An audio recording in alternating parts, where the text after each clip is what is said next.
Bonjour à tous et bienvenue sur boursicoté.com pour cette nouvelle analyse technique des indices mondiaux avec ici le DAX donc qui nous indique qu'il revient sur ces points hauts qui avaient été marqués au début du mois de janvier. Un DAX donc qui est sur des nouveaux plus hauts historiques puisque ça fait longtemps qu'on a dépassé ici les plus hauts d'avant Covid donc sur l'indice allemand. Alors nous avions un point haut ici qui se situe à 14 131,52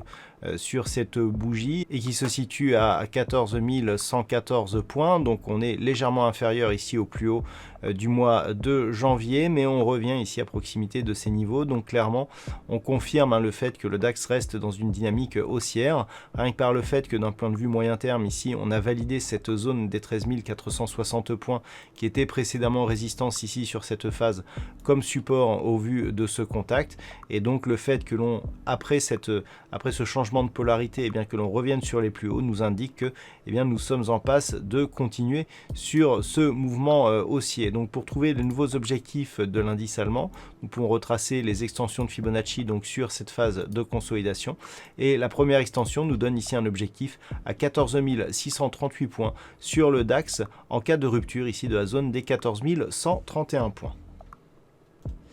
Sur l'Eurostoxx 50, nous avons une configuration là aussi qui est haussière, puisque suite au contact ici que nous avions eu là aussi début janvier, donc sur cette zone de résistance repositionnée à 3657 points, on a marqué ici une petite phase de consolidation et s'ensuit ici un retour sur cette zone de point haut, donc un petit peu comme l'indice allemand. Nous sommes après ici ce retour donc sur cette zone de support sur ici un nouveau point haut. Alors on a d'ailleurs un nouveau plus haut significatif donc sur l'Eurostoxx. Donc la cassure ici de cette résistance devrait nous donner de nouveaux objectifs haussiers, et un petit peu comme sur l'indice allemand, nous pouvons tracer là aussi les extensions de Fibonacci pour trouver les objectifs en cas de cassure. Elle se situe à 3771 points avant une possible poursuite ici vers cette prochaine résistance des 3867 points. Et puis sur les indices américains, avec ici le S&P 500, nous pouvons constater que nous sommes sur une reprise de mouvement haussier. Dans un premier temps, on était venu ici marquer un contact sur la bande de Bollinger inférieure. On était revenu ici sous la moyenne mobile 20 exponentielle qui agissait comme une résistance. Et puis suite à l'ouverture ici d'un gap haussier sans aucune tentative de comblement, on revient ici marquer des nouveaux plus hauts, et notamment dès la séance d'hier, on avait de nouveaux plus hauts historiques sur le S&P 500 qui sont confirmés aujourd'hui, puisqu'après une ouverture sur un nouveau petit gap haussier, on inscrit donc des nouveaux plus hauts sur cet indice élargi. Donc on est naturellement sur une poursuite de dynamique haussière, et un petit peu comme sur les autres indices, nous pouvons prendre ici la mesure de cette phase de consolidation qui nous indique un objectif ici à 3980 points donc pour ces prochains jours, tant qu'on ne revient pas ici sur des niveaux inférieurs aux 3820 points. Donc prochain objectif haussier lié à une extension de Fibonacci sur l'indice élargi des valeurs américaines.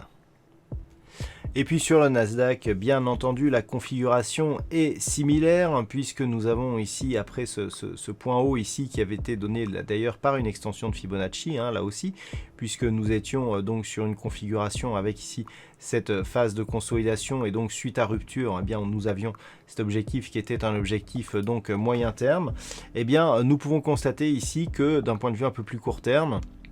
sur le Nasdaq, on a vraiment une phase de consolidation ici très propre, avec un retour ici sur la moyenne mobile qui agissent comme zone de résistance, si ce n'est cette petite attaque ici. On ouvre un gap haussier et on poursuit ici le mouvement. Alors on n'a pas de nouveau contact avec la bande de Bollinger supérieure, mais de nouveaux plus hauts significatifs et historiques sur le Nasdaq qui continue donc sa progression. Un petit peu comme sur les autres indices, en traçant ici une extension de Fibonacci sur la phase de consolidation, nous obtenons un prochain objectif qui se situe à 14 007,59 sur le Nasdaq.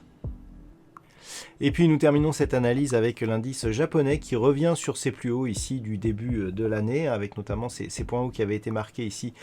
sur cette zone de résistance repositionnée à 28 800 points. Donc on a une configuration qui rappelle un petit peu ce que nous avons sur le CAC 40 avec ces phases ici d'ondulation et puis cette plus grande amplitude ici qui revient sur cette zone de résistance. Donc on est clairement ici sur une possible reprise du mouvement. Alors l'amplitude n'est pas très forte au vu de la volatilité puisque nous sommes ici à 27 600 grossièrement alors que nous sommes ici à 28 800. Donc nous avons quelques centaines de points ici en cas de franchissement, mais ceci entretient la dynamique haussière qui subsiste sur le Nikkei depuis ce point bas ici que nous avions eu à 16 500 points, donc une dynamique haussière qui n'a jamais faibli. On n'est pas encore sur des points hauts historiques sur le Nikkei, mais on continue à monter d'une manière très forte qui pourrait être alimentée par une baisse du yen que l'on a vu notamment aujourd'hui sur certaines paires de devises forex, puisque si le yen faiblit, eh bien l'indice japonais aura tendance à être favorisé à la hausse. Donc on est là sur une possible poursuite du mouvement, mais pour cela il faut confirmer ici par une rupture de cette zone des 28 800 points. Voilà donc ce que l'on peut dire sur l'analyse technique de ces principaux indices mondiaux. Passez un bon week-end et on se retrouve dès la semaine prochaine pour d'autres analyses techniques, toujours sur le...